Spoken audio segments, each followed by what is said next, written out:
কিন্তু নিজের অবদান বলতে গিয়ে আরেকজনের অবদানের উপরে হাতুড়ি পিটানোর অধিকার কাউকে দেওয়া হয়।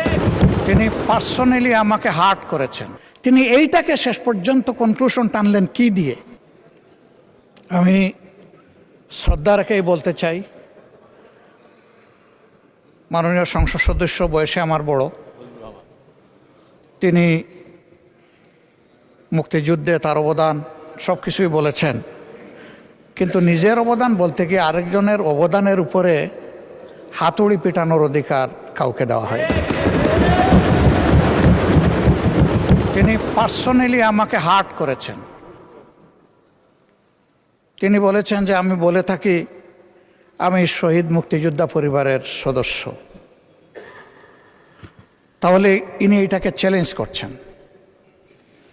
2 নম্বর, উনি বলেছেন কোনো মুক্তিযোদ্ধা কিংবা শহীদ মুক্তিযোদ্ধা পরিবারের কেউ জামাত ইসলামী করতে পারে না।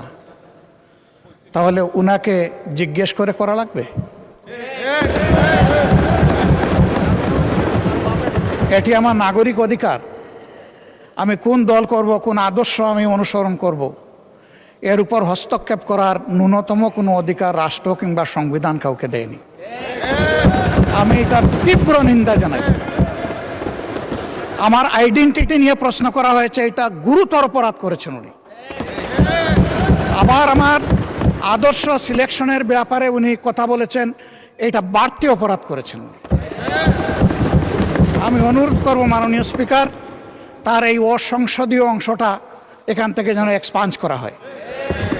শেষে গিয়ে উনি, আমরা খোলা মনে এই সংসদকে ফাংশনিং করার জন্যে বর্তমান জ্বালানি অব্যবস্থাপনা সংকট যেটাই বলি, সেইটার ক্ষেত্রে আমরা এগিয়ে এসেছিলাম। খোলা মনে কথা বলেছি, নোটিশ নিয়ে আলোচনা হয়েছে এবং পরের দিন এসে মাননীয় প্রধানমন্ত্রী একটা প্রস্তাব দিয়েছেন, আমরা সাথে সাথে এটা গ্রহণ করেছি। তিনি এইটাকে শেষ পর্যন্ত কনক্লুশন টানলেন কি দিয়ে? হ্যাঁ, যার মগজ যেরকম তার কনক্লুশন হবে সেই।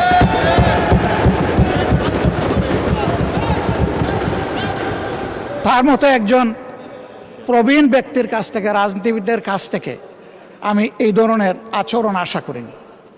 আমরা এখানে প্রথম দিনই বলেছি ভালো কিছু শিখতে এসেছি।